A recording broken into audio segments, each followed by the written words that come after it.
Lauren, thank you ever so much for joining us again. It is an absolute pleasure to have you. And of course, good morning. So obviously we have our lovely time zones. It's actually very nice weather here today, so it's quite warm. What's it like for you there?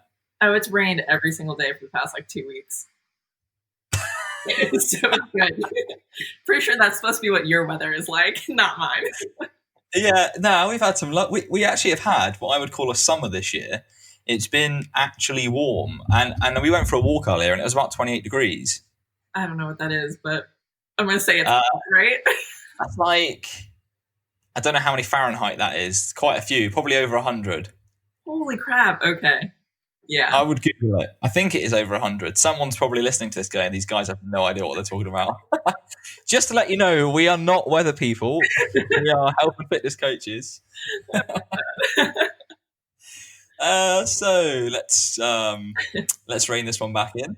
Um, as always, we go through a good bit of information at the start. So we like to find out what people have been up to, what they're excited about, or generally what they've got planned. So if you have any of those things, I am going to back out of this one because I just don't have many interesting things to talk about. And I know the things that you have to talk about are going to tie in lovely to what we're going to be discussing today. So let's kick off with you, and then we'll dive in from there. Brad. So main thing that I have just been focusing on is really being with myself and kind of becoming my own best friend. So that's through spending a lot of time outside, journaling, reading books, and doing things that I find enjoyment in that I can do by myself and still get something out of.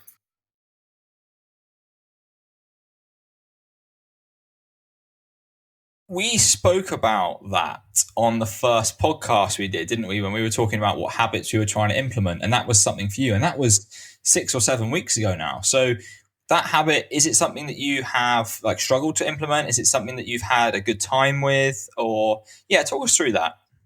I would say a little bit of both. So it was a struggle because I was reading a book that I really did not like or couldn't really get into. But I really enjoy reading kind of self-help books. And the way that I was able to kind of push through it and get past it is by the internal dialogue that I was telling myself. So I'm a reader of self-help books. I don't like fiction. I can't stay tied to them. But when I read a self-help book, if I'm not getting anything from it like I was that first time, I think there's something that I'm missing because I feel like there's something I can always learn. So instead of me pushing it off and saying, this book's dumb, I'm not going to learn anything from it, I kind of took some time away from it, came back and said, all right, what can I, even if it's 1 to 2 things, there's got to be something that I can learn from it. So I would just kind of switch up that internal dialogue and help me push past it and really finish the book. What was that you were reading, just out of interest? It was called Boundaries. I've not heard of that. But one thing that I know we've discussed previously is Viktor Frankl's Man's Search for Meaning. And it's a big part of that, isn't it? It's a big part of the way that we view things, both visually and how we speak to ourselves about them, has a massive impact on how we feel about those situations. Absolutely. For anyone who's not read it, it's an absolutely fantastic book. It's quite harrowing. It's not for the faint-hearted. It's about a psychologist who is basically arrested, for want of a better word, but kept in Auschwitz. And I won't ruin the book because it really is a fantastic book. But a really massive part of that book for me was where he discusses a part, and like I said to you, I'm going to get this quote wrong, but the quote is along the lines of, it's not what I now expect from life, but from what life expects from me. So he's effectively saying, whenever something goes wrong or whenever a string of things go wrong, people stand there, they throw their arms up in the air and go, what more do you want? Life is in, to the existential existence kind of thing. What more do you want from me? But actually, what he's saying is, that's great. What more can I do? What more is there? It's kind of like a challenge me statement. It's like, come on then, world, what have you got for me? Yeah. And when you see it like that, and this is someone who's in the deepest and darkest depths that, anyone in the 21st century, probably listening to this can't imagine. There are obviously places in the world that are going through terrible things, but if you're listening to this, the chances are that we're in a very fortunate position. And so the interesting thing then is that we have the opportunity to express better dialogues in these situations for our own sake, right? And that's what you're saying. You're saying that actually, to be your own best friend is not only to do things that treat you well, like going outside, reading, but also how you verbally treat yourself is a huge thing as well, right? Yeah. And it's funny you say that because so Jack actually gave me the Viktor Frankl book like 4 or 5 years ago. And that was kind of like the book that got me on the, I guess, the self-help train, you could call it, and really kind of have an open mind. But that's the book. If people are like, what book should I start reading to kind of get me on this train? That's the one that I always recommend. But it kind of ties into another book that I'm looking to read, and that's by psychologist Susan David. I'm not sure if you've heard of her before, but she talks a lot about emotional agility. So that's like those emotions that you're telling yourself, that inner dialogue isn't really inherently good or bad. So you don't have good or bad emotions. You have the right to feel all of your emotions. And that's a better way to deal with them and find out how we can take action based off that. So that internal dialogue that you are telling yourself and how we can use it kind of in this health and fitness journey is, how is it going to serve you towards your goal and what you value? And, is it going to push you farther away from what goal you have in the long run? And so that internal dialogue, it's formed by your emotions. And I think what a lot of us tend to do, something she talks about, is using them as data versus directives. And I mean, I know I am at fault for this quite often, and I still do it to this day. And that is using those emotions as directives. I'm going to take them and then make a rash decision based off of it. I think a really good example, and I talk about this on my Instagram post. I know we kind of discussed it beforehand, but I'm pretty sure you have had a client come to you and have this conversation, or any coach has, or any client has said it. And that's like, I have failed. I have missed multiple training sessions. I get really bad anxiety when it comes to my macros. I just can't track, and I have a lot of at-home stress going on. So what I need to do is I need to stop my training altogether, and I'm just done. And that's, I think, a really good example of how we are using those emotions to make a rash decision, using it as a directive for that. And then we're telling ourselves that's like a false narrative.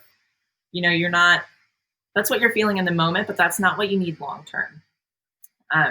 So instead, kind of a way to, I don't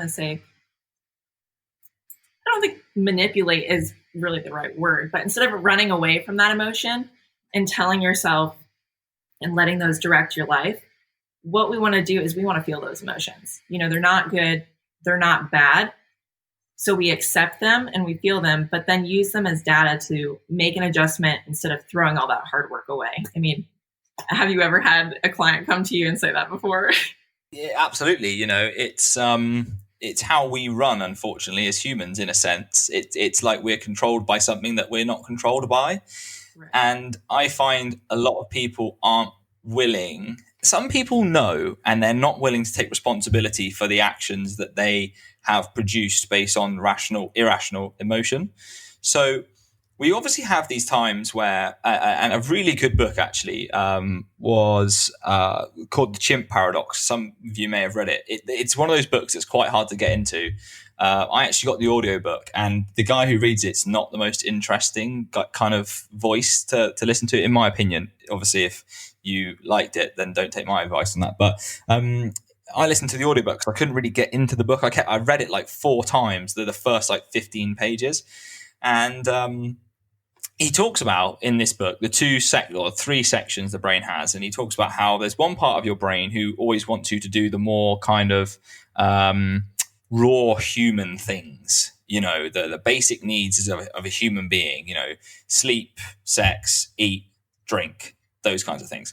But that also has especially in the male brain, like aggression and things like that. And then it talks about the other side of the brain, which is the more like rational side. And it's like, this is the side who, when you're stressed or when you're anxious, gets squashed by the left. I picture it in different ways. I picture the left side having like the bit that kind of gets a bit out of control sometimes, and like the right side of my brain being like the calming, like, just chill, it's fine, don't worry. The psychotic. And often often when you have those moments where things start to get really irrational, when you have that initial cue of like, oh, hang on a minute, I see what's going on here, it's really quite funny. And I've made myself laugh sometimes when I've been in those situations where I'm getting really annoyed. And I think the only reason I'm getting more annoyed is because I'm already annoyed. And this is exactly what you see in a lot of people. And as soon as it clicks, it's like, okay, now I have to be the bigger person and say, do you know what? I'm actually yelling at you because I just lost control a little bit. I have no idea why I'm yelling because I don't care that much about the situation. But a lot of people, what they do when they get in that situation is just yell a bit more until the other person backs down, which, as we know, just isn't cue for good behavior. And to pull that back into like the fitness side of things, we do exactly the same thing. We miss one training session, so we go, okay, I'll start again next week. Mm-hmm. But that is your kind of bad side of your brain going, hey, take a break, it's fine. Whereas if you listen to the rational side, it probably be saying, look, it was fine to take a break, but hey, why don't we get back on it now? Because it's going to be far easier to cross the bridge when it's a stream before we make it into a river, and that's going to be my analogy there. Yeah. That's true. And this is the thing, like if you get any problem at its source, just like you have any river at its source, you can jump over that thing. The minute you let that thing get into an estuary, then you're not crossing it without a boat, right? And that's a big effort, unless you make a sweet raft. Yeah. But my point is that if you are able to notice these keys happening, these things that are happening in your head when they are, whether that is looking at, why we don't pick up habits, or why we've not stuck to the things we said we're going to do, or why we've started doing things we've just worked so hard to stop doing. All of those things, if we recognize that pattern's creeping back in, it's far easier to get over them then than it is to build them back out in the future. Right. I think a lot of it is, so I like to ask the question to like the client and also myself when I'm going through this is, let's dive deeper. So what is that emotion actually telling you? So like you were saying, what's the rational side of it? And in this case, I think I used, she was missing her training sessions, macros were too much, and family responsibility. So what we can really gather from that is you're not missing your training sessions because of everything going on. It's, we need to possibly find out if we need to reduce how long your training session is. Maybe there's too many exercises and it's becoming too long for you to want to go ahead and push past, or maybe we need to reduce the amount of times that you train in a week. And then when it comes to the nutrition, it's okay, if tracking macros is causing you anxiety, instead of running away from it, let's figure out what diet approach or what way that we can approach nutrition that's going to allow you to keep that healthy relationship with food. And then also take a look at the emotions. You're feeling stress when it comes to your at-home responsibilities. So what are some healthy ways that you can personally cope with that stress? Because those responsibilities aren't going to go away. And just kind of finding out, I think, what is it? Something that Susan David says all the time in her podcast that sticks with me, and I like to remind myself of this, is, emotions are part of the contract with life. Like you cannot run away from these emotions. So you are going to feel anxious some days. You are going to feel stressed. So we have to really approach it with some self-love and some compassion and realize like, okay, I'm feeling these emotions and that's totally fine. I'm allowed to. But how can I use this as data to really make adjustments so I can continue on with my goal and allow myself to live the true story that these emotions are telling us? It's real food for thought, that one, because sometimes I think with emotion, it's far easier to have someone else's view to not necessarily back up or even kind of give your emotions a slap on the wrist. Do you know what I mean? Like sometimes when we behave irrationally, sometimes it's far easier for other people to say, hey, that's not acceptable. Right. But I think the whole purpose here is that actually sometimes we have to be that person for ourselves. And when we have that responsibility, which we do, you don't just given it, naturally we have that responsibility. It's not about going, do you know what? I'm not going to feel anything towards this situation. It's about saying, I'm going to feel everything and that's going to be painful, but it's okay to do that. And I've had conversations with people in the past who have been through breakups, who have, we get all sorts really come through the form. Check-ins can be a wonderful and kind of fruitful place to find out all sorts of information about people. But the interesting ones I find are where people almost talk through them and have figured out their problems through the course of the check-in. So like you'll have someone write something at the top, which is like, this is what I want to discuss. And then it will come up in different sections. And that is like a self-analysis of a situation. And it's probably easier when it's physical. For example, if someone said, I've got a terrible sleep at the moment, but through the check-in, they said, I attended 7 parties out of 7 this week, and then at the end they go, my behavioral target for this week is not to attend 7 out of 7 parties. Right. You've kind of answered your question, right? Yeah. But actually, you get these people who do the complete opposite, who are like, I just wish I didn't feel anything at all. And believe me, there's parts in life where that has happened, but there are also times where you're usually feeling that thing for a reason. And if you didn't feel that thing, if you didn't feel that thing, you'd be in trouble, A, or whatever hurt you've caused or are causing or is being caused would continue because you wouldn't know. It would be a bit like putting your hand on a fire but never getting hurt. You'd end up with no hand left, but you wouldn't know any different because it'd already been burnt off. Mm-hmm. But the point is, it's about saving that before it gets to that point. Like you said, so there are clients who will kind of answer their own question. They'll come to us and be like, all right, I need to better my sleep, but I went to 7 parties. Yeah. And it's like, well, you did exactly that. You said exactly what's going on and you said your own fix for it. And for the clients who, we don't always have our own fix for everything, and that's totally fine. But sometimes it does just take an outsider to look in and be like, these emotions are great, but let's see how we can make adjustments so you can feel them, but also not feel like they're controlling your life for you. So what would you recommend? So if we had a scenario then where we feel like that might be happening, or you would get a client where you feel like their emotions are guiding them in a way that basically is taking them the opposite to where they even want to go. They come to you and they say, hey, I want to lose X amount of pounds, but their actions due to their emotions are saying something completely different. What would your approach be for that? So kind of how I was explaining that little example is take piece by piece what they're telling me and then just go through it one by one and kind of say, okay, if this is what you're wanting, these are your actions, or this is how you're feeling, how can we take a different approach, but make you enjoy the process a little bit more? Because let's say it's somebody wanting to lose 10 pounds. They don't want to track macros because they've had previous eating disorders and things like that. And that's very apparent and normal today, I think. And they're like, well, I'm not tracking macros. It's not going to happen. That's totally fine. So then we can focus on how they can achieve, their nutritional habits through better ways of intuitive eating, and that fit best with them and kind of like their emotions towards food. So when you have clients who need these small adjustments making, for example, they don't necessarily see the light in the situation. They don't see necessarily a way out, which is true of most people, right? They come with a problem but no idea how to solve that, or that it even can be solved.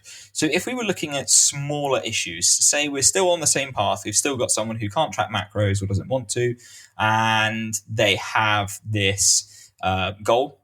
What would be the smaller things that you would look to kind of set in early on? So what either habits or what things do you think would top the pile for like the highest priority? Let's use the nutrition part for just to stay on top, like track with it.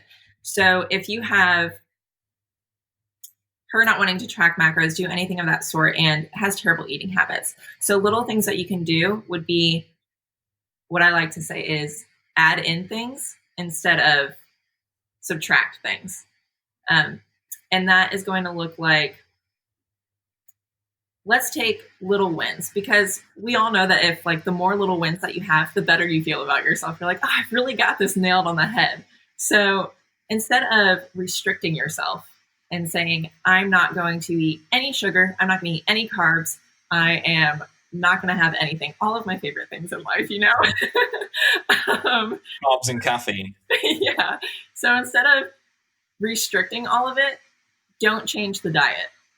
keep your diet exactly the same and start with a small little win that you can make and add in. So that could be going for a 15-minute walk 2 times a week.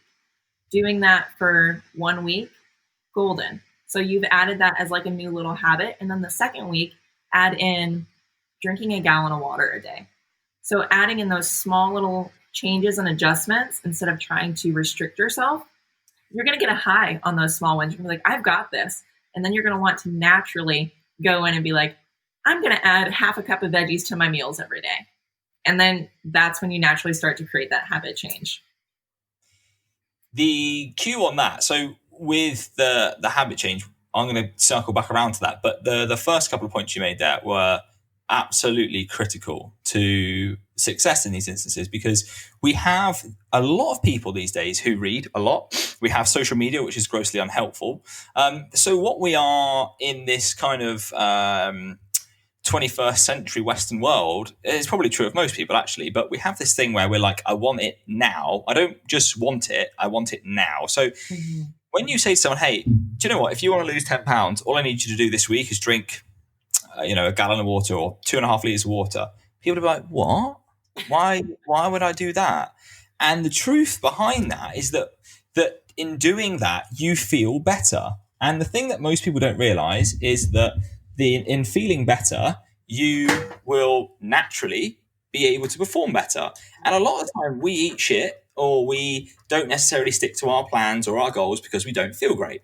And a really typical example of that, I believe to be true, is when you're in a menstrual cycle, for example. Now, I can't speak for first-hand experience on that, but I do get a lot of questions on, how do I manage this? Can I have more calories? And I had a really good conversation with someone the other day about this. And that conversation went a bit like this.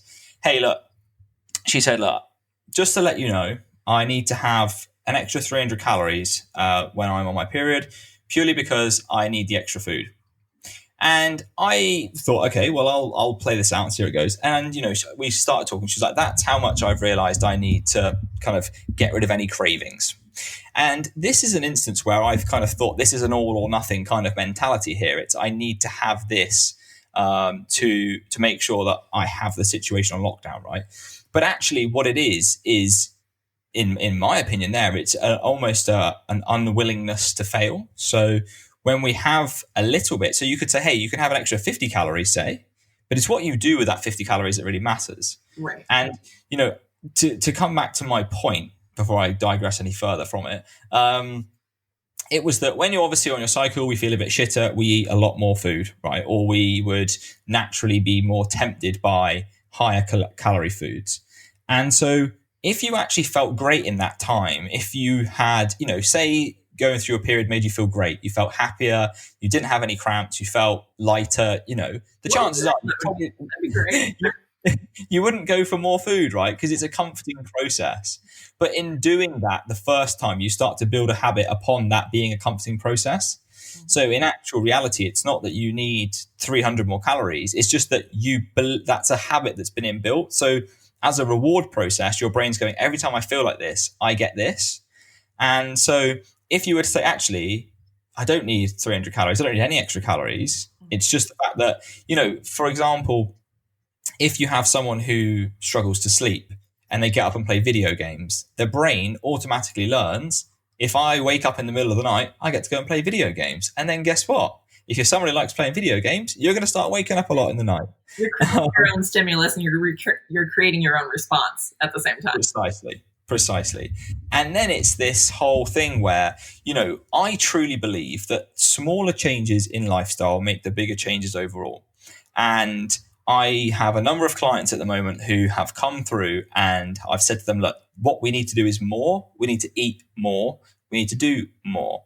And the first thing they said is, one of the ladies I've taken on recently said, but my coach who they'd had recently said I need to be on 1,250 calories to hit my goal. And I get really annoyed in these situations because I think to myself, there are certain situations, if you're going to be on stage, you're going bikini competition, that may be necessary.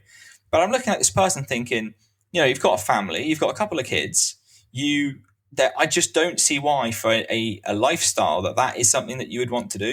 Right. But it ties in again to that all or nothing.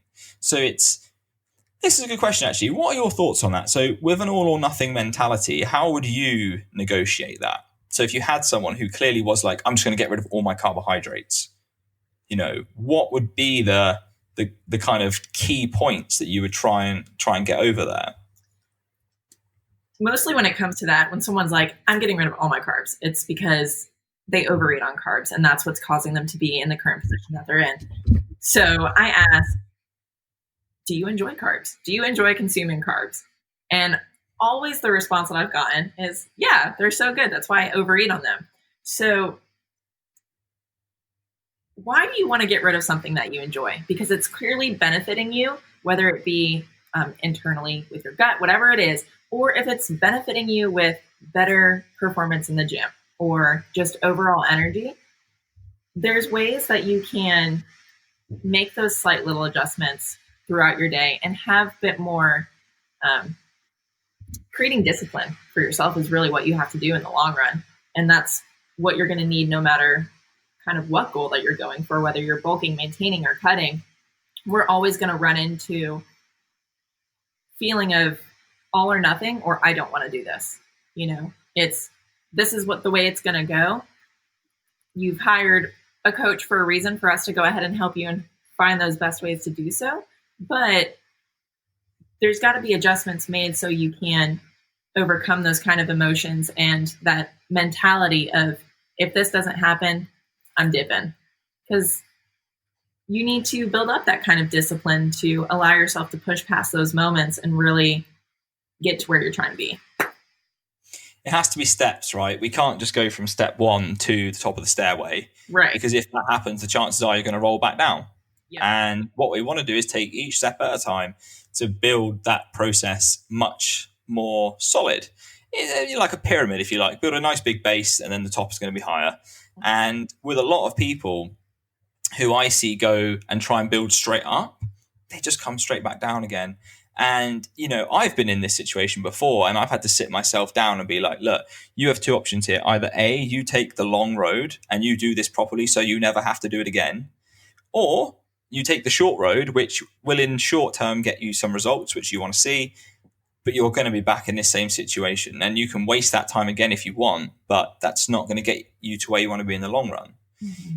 And that's why I think it's so important for people to see the bigger picture when it comes to goal setting and when it comes to actually realizing what they want. If you asked a lot of people, what do you actually want? They would probably say, I want a better body. I mean, talking about the people that we see, right? So I want to improve physique. But in the long run, surely it's to have an improved physique and a really good lifestyle. Right. And I was talking to someone about this a couple of days ago about like the four corners of goals. So the way people say to me, I'm going to go out the weekend. I'm sorry. I was like, don't apologize to me. Like, you have to realize that in life, especially in health and fitness, there are people who are professionals. They are bodybuilders. They are physique athletes. These are people who live to do this sport, and they are paid to do the sport, right? And these people will have the majority of their like lifestyle goals. If you look at it as a circle, then you have like that circle cut into kind of 4 quarters. The majority of that will be ruled by gym and health and fitness, because there's no way you can be a world-class physique athlete and go out and drink and eat everything you want every weekend. Equally, there's no way that you can get into better shape if you don't change your habits.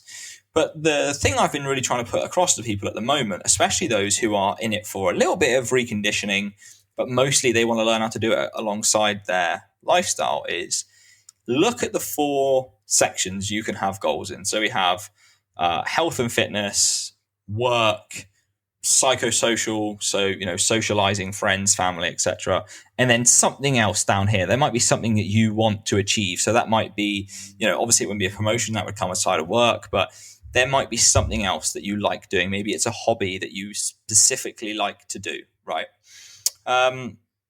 And what I've said is, just because going out at the weekend, so the person I was talking to is going out this weekend for many drinks by the sounds of it, big occasion. Now, if you do that, that is contributing to both your personal, like psychosocial, and your sociable goals, because they're going out with loads of friends. It's going to be a big party. They're going to have a great time, I'm sure. And so you have to look at that as, this is contributing to this area of my life.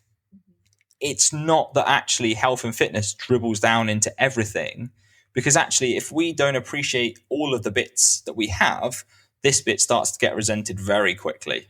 And that's where people, I think, have that all or nothing mentality, because it's easier to tell someone if you're out for dinner, hey, I'm not drinking, I'm on a diet. Or, hey, I'm not having carbohydrates, I'm on a diet. It's much harder to go, can I just have a half a portion of that, if that's okay? Because I am actually on a diet at the moment, and I'm just trying to restrict how much I eat. I'm not really bothered about what it is. I'm just trying to be a bit more careful with how much. How many times have you ever heard anyone say that? Like outside of a fitness circle? None. Exactly. Like, I used to work in a pub. I've never ever, I would have people say, hey, can I have no of this? I'll have none of that. I can't have that. I can't. No, nobody ever came in and went, hey, I'm just trying to, I've got some fitness goals at the moment. Would you mind just making the portion size a bit smaller for me? Yeah. Or making swaps to food as well. So it's like, enjoy that real hearty, loaded sweet potato for your heart, Yeah. makes you feel good. But take off those ribs and maybe ask for a piece of grilled chicken. Like, those aren't things that we technically hear all the time from anybody. Really, it's the all or nothing. I'm going to have the loaded sweet potato, the ribs, the cornbread. Southern is coming out. Like, great food. And I'm going to have it all, or I'm not going to have any of it, and I'm just going to order a salad. And this is a surefire way to resent being a part of a fitness journey, And this is the thing as well. And this actually came from a conference I tuned in for about ketogenic diets. And I cannot remember the guy's name, but really good researcher. He's keto himself. And he was talking about, obviously, keto diets and stuff like that. And he said, never start something, especially a keto diet, that you don't intend to do for life. And although obviously we're not talking about keto right now, it was a really good quote, and it stuck with me. Don't start something you don't intend to do for life. Now, there are certain nuances to that. If you want to get a finer physique, tracking macros can really help. But if you track macros because you want to eat the same foods you currently eat because you enjoy those, and you just want to kind of tweak a few things to make them a little bit more friendly towards your goals, wicked. Because soon enough, you won't need to track them anymore because you'll have the same foods in your diet. If, however, you go and jump on a diet plan, which consists of chicken and broccoli for breakfast, some mince and some peas for lunch, and an ice cube and breath of fresh air for dinner, you will not maintain that no matter if you track that or you don't. Right. And you will get good results. If you put 100 people in a room and said, you're going to have chicken and broccoli every meal of the day, there will probably be 2 or 3 people who got fantastic results on that. Everyone else would have dropped out. Moreover, the 2 people who did get results at some point will have to have reverted back to their own diet because they can't just eat chicken and broccoli their whole life. So you have to look at the bigger picture. You have to look at, okay, yes, I have fitness goals. Yes, I have diet goals. But if I don't actually allow myself to maintain all 4 of my areas, fundamentally, I'm going to hate this. I'm going to despise the gym. I'm going to despise the broccoli that I have in my fridge. Probably end up throwing it at my partner or something. It's actually quite funny. I don't do that, but it could be funny. It's actually me that would get thrown broccoli at, just saying, before anyone thinks I'm a terrible person. But in doing that, what we allow ourselves to do is almost be a scapegoat to our own thoughts and feelings of, oh, well, I'll just do this because it's easier just to not have any at all. But you don't want that. You want to have it all, right? You want to have a bit of a party at the weekend, If you look into studies on alcohol, if in moderation, there's some things that say if you don't drink enough to get drunk, which I think is a very, very interesting metric. But, if we're looking at a moderate intake of that, and that's something you like to do, and that, if you're not crossing something you like to do off the list to aim further towards your fitness goals, providing, of course, that these aren't overreaching fitness goals. These are just kind of lifestyle-based ones. I don't see a problem. I think go for it, Yeah, I think when it comes to that, you mentioned eating chicken and broccoli every day, all day. Like, you're not going to create adherence to whatever you're trying to achieve through that because you're not enjoying it. But also, if you go for that all or nothing of the opposite spectrum of, okay, I'm not going to eat chicken and broccoli because I don't want to, so I'm going to have my ribs and sweet potatoes every single day, you're also not going to get enjoyment from that because you're not seeing results that you want. So it's not like choose one and you're going to win. It's how can you mix both of them together so you can create that overall adherence to whatever goal you're trying to reach. A massive part of that is expectation. Right. If you align your expectations with reality and a time frame that actually is realistic, you'll really enjoy the process. I truly believe that. The people who don't are people who go, oh, I saw Candice on the front of this magazine lose 15 pounds in 2 weeks. I'm going to go do that now.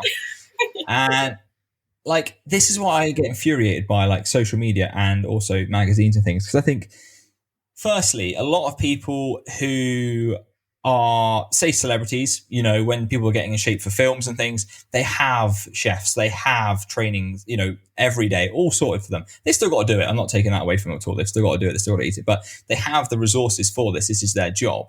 So when people, you know, think, oh, I'm going to look like Wolverine after 6 months, like if you did everything Wolverine did, it still wouldn't get you there because the chances are that's very much suited to him and what he wants to do. So what our job, I believe, is to do is to involve ourselves in these people's lives, find out what they are like, find out what they do, find out what they like, and then say, right, look, you might not be Wolverine after 6 months, but hey, you know what? We might get there after 10 because we've got a few more things to dodge here.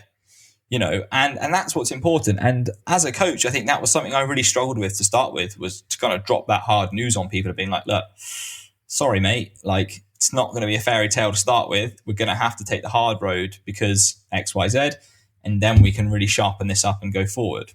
But that's a difficult decision to make. Different. Exactly. And it's important that we adjust for that, right? So moving on then, in terms of talking about how, you know, we've kind of dipped into this slightly now, but if we're looking then at kind of adherence, motivation, discipline, and so on, you know, I can't say how many times we've put up little Q&As for the podcast and people ask, how do you stay motivated? How do you do what you do?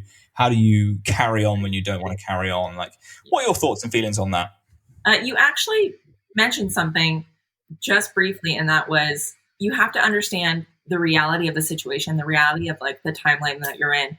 And I kind of put discipline into 3 Ps, and I'm trying to think of them off the top of my head. Hold on. I actually have, you know how like on a MacBook, you can have like sticky notes on your screen. Nice.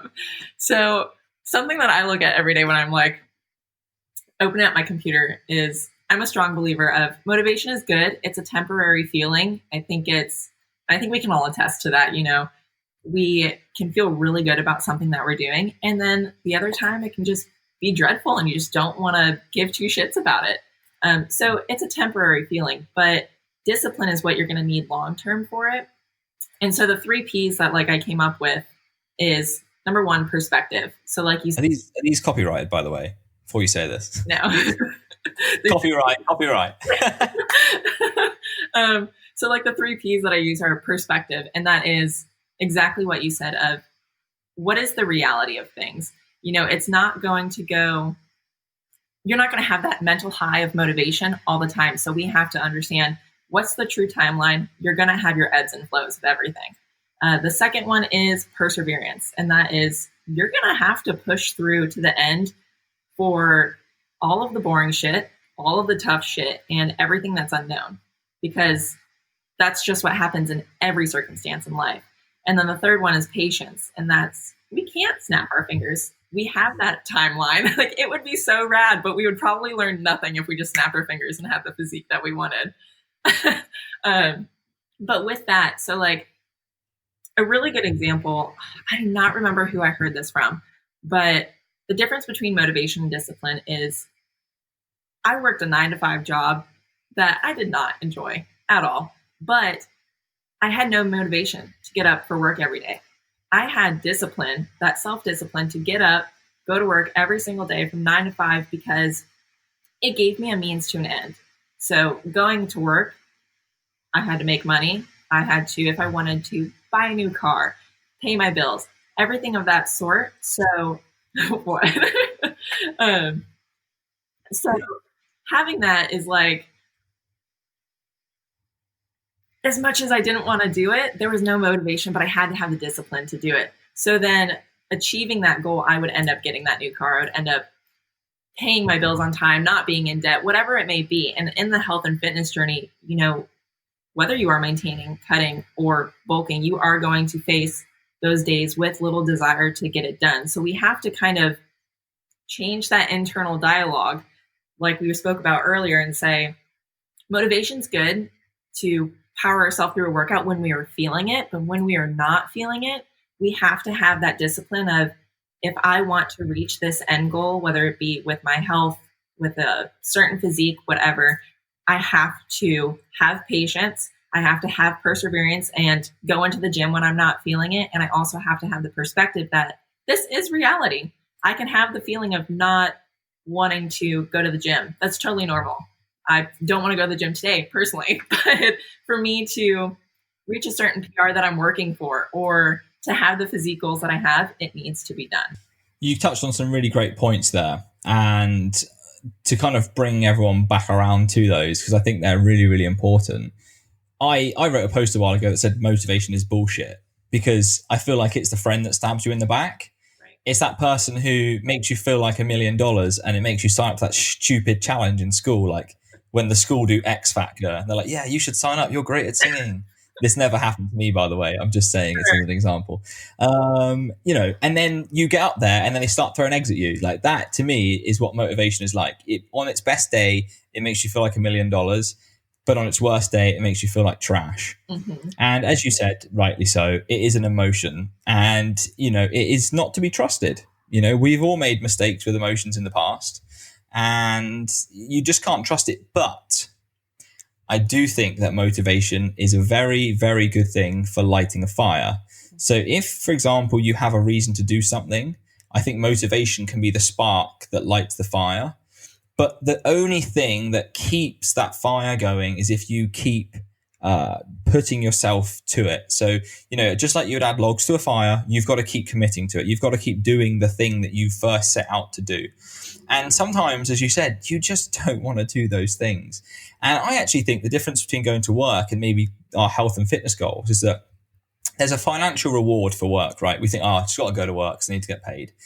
But nobody ever considers that when it comes to health, right? And it's not baffling, because in reality, we as a race, as a nation, or as a world, care very little about their health, in a sense, because, you know, if we look at statistics at the moment, I know that in the UK now, the government are putting out huge amounts of information, for want of a better word, on obesity and things like that, because fundamentally we're seeing how much of an impact that this has.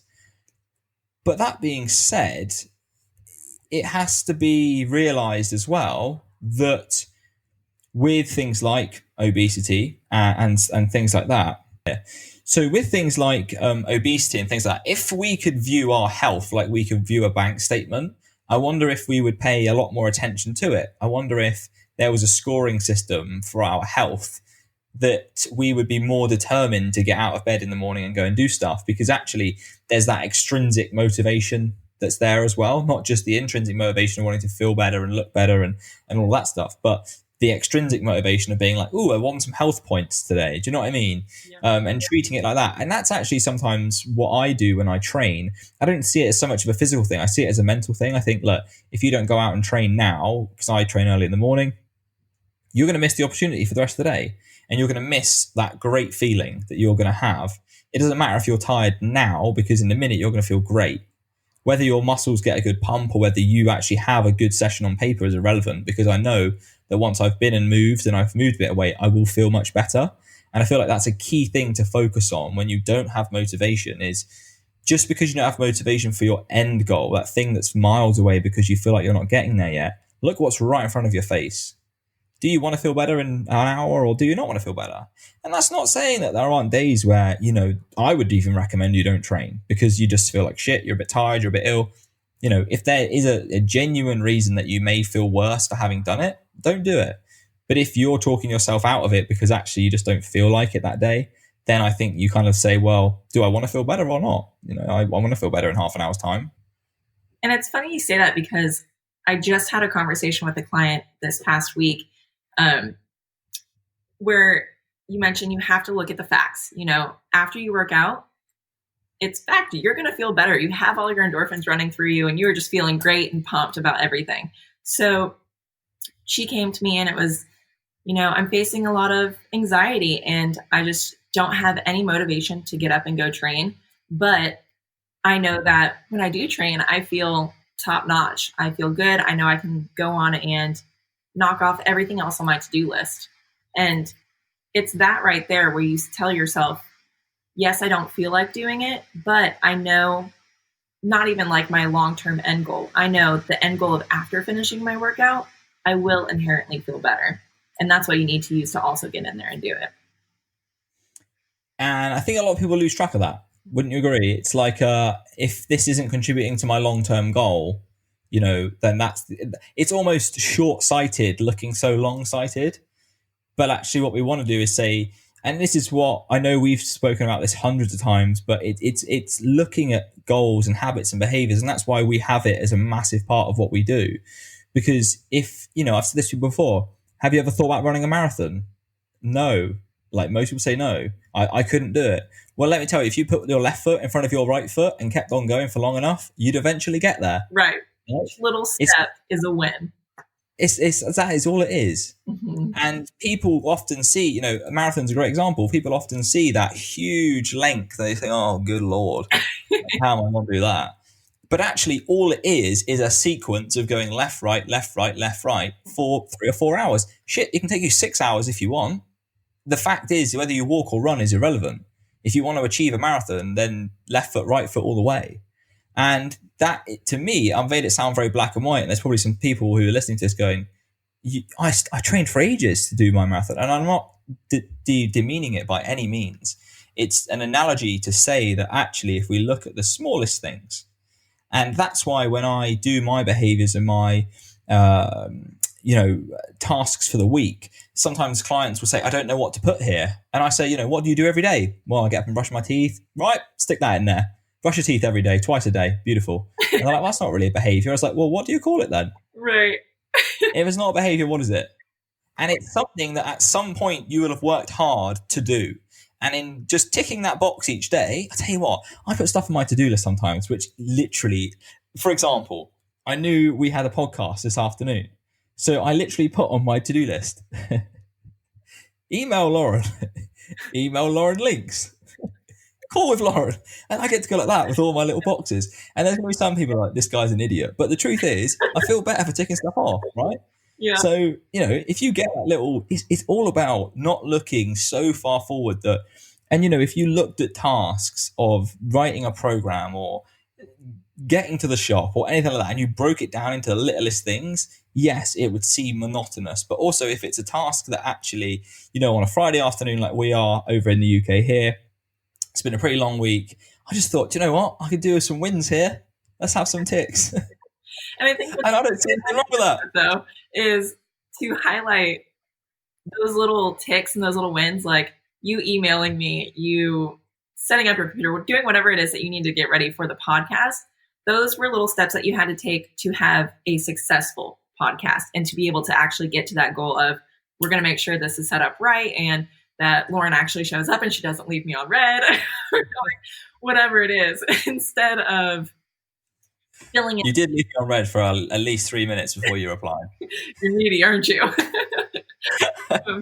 So instead of, they weren't little things like, go plant some flowers before the podcast, like you to whatever it is that goal is. So they need to be smaller wins that will in the long term actually. What's his name? This is Nigel. Oh my God. And when I got him, it was a lot smaller. If anyone's listening to this on Spotify, you're probably thinking, what on earth are these guys doing? I've actually got a plant here. This one's called Nigel. And the reason is, if any of you have seen Harry Potter and one of the newer ones, I can't remember what they're called. He looked like a little niffler. because he looked like a little platypus because he had these little beaks here.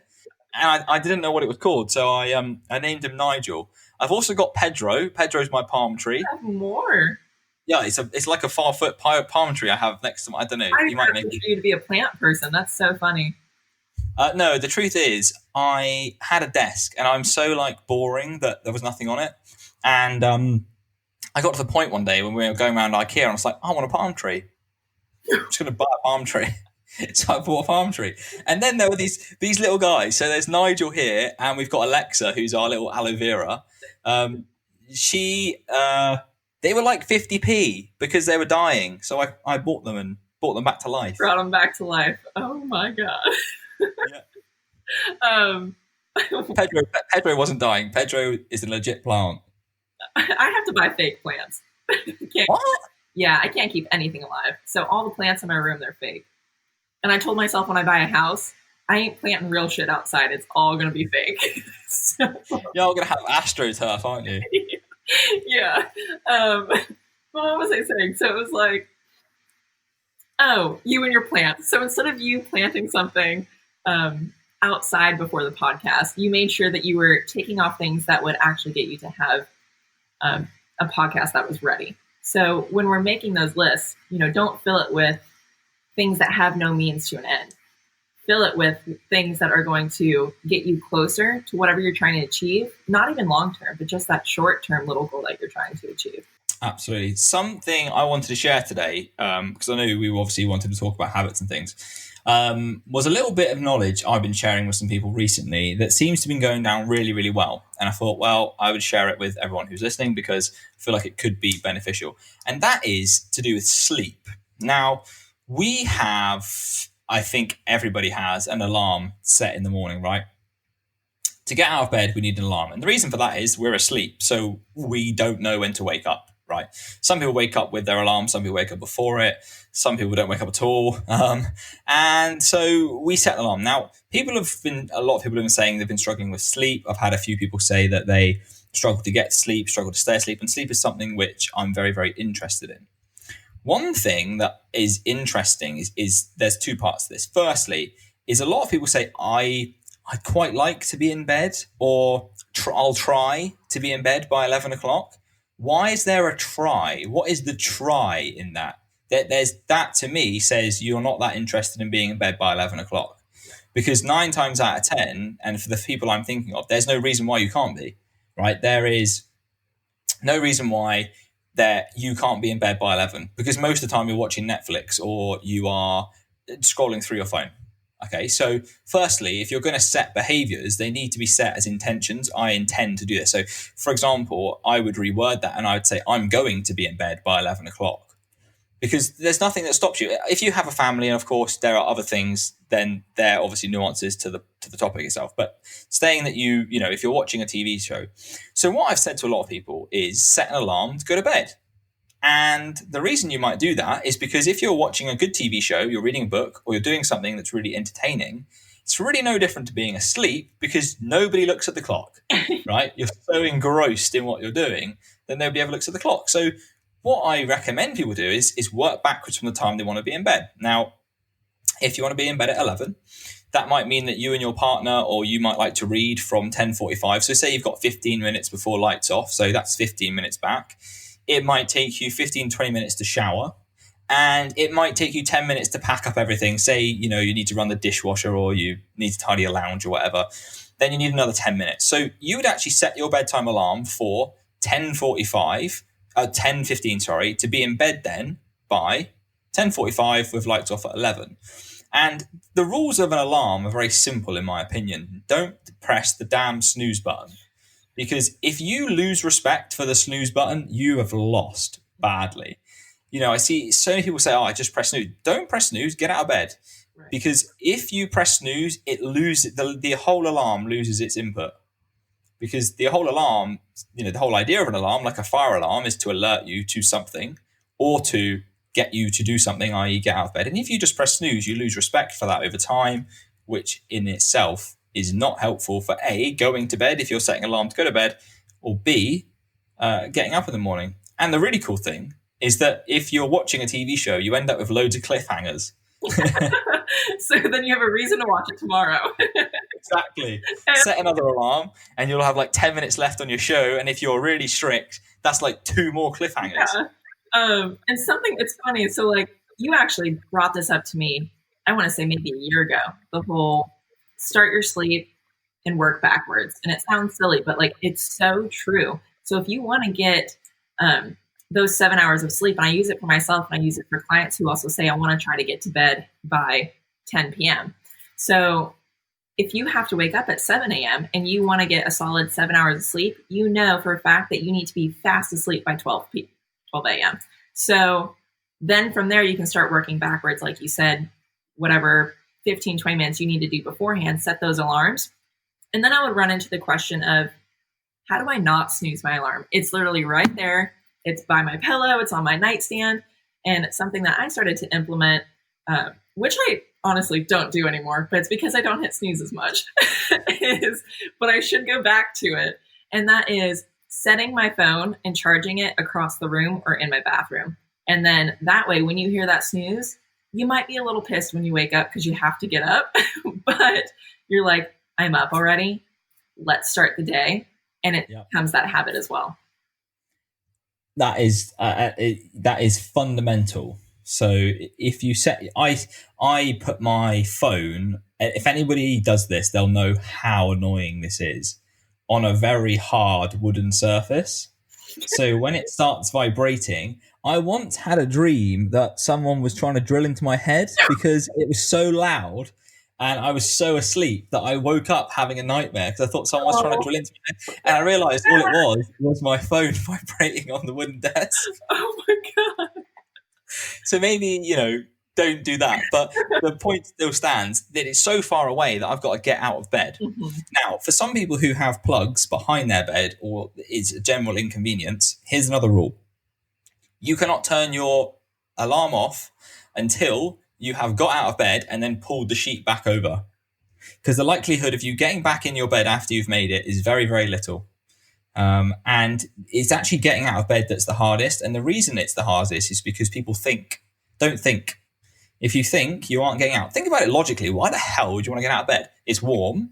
It's comfortable. You can sleep. You can make a little cocoon out of the duvet. I'm pulling on strings here. I don't know any others. And so if you were logically thinking about the situation, you would never get up. Why would you? So we need to rely on movement because we need to do the things we need to do, not the things we want to do. Therefore, I saw this thing once, which was like count yourself out of bed. So number 1, literally say 1, throw the duvet back. 2, swing your legs over. 3, put your feet down. 4, engage the legs. 5, walk to the bathroom. And even if you don't need the bathroom, say again. Is that Glennon Doyle or no? I don't know. Okay. I have no idea where I got it. But the idea is that once you've got moving, and people will say, well, I don't need the bathroom. It's like, well, brush your teeth or do something. Right. That means that you are now up and about. And I've got up sometimes and I'm actually zombied, like just mulching around the place. But I tell you what, if I'd have gone back to bed, that would have been the end of it. I would never have got back up. Yeah. So it's important that you are, and actually that ties in perfectly to what we started this whole show about. It's the internal things that you tell yourself, that you let yourself get away with, that you allow yourself to act and speak and treat yourself like, that fundamentally determines you and your day. Mm-hmm. We're going to be adding in a Q&A to the podcast in a few weeks' time. And to do that, we're going to need some questions from you guys. So do go over to our team Instagram page at JLX Coaching on Instagram, of course, and click the link in the bio and it will take you to a quick Google form where you can fill in any of the questions you've got and we will get to those in the podcast to come. As for coaching, you can also check the link in our Instagram bio for that or go to the website, which is at the moment jacklenton.com, and you will see the links to coaching there. Until next week, have a great one.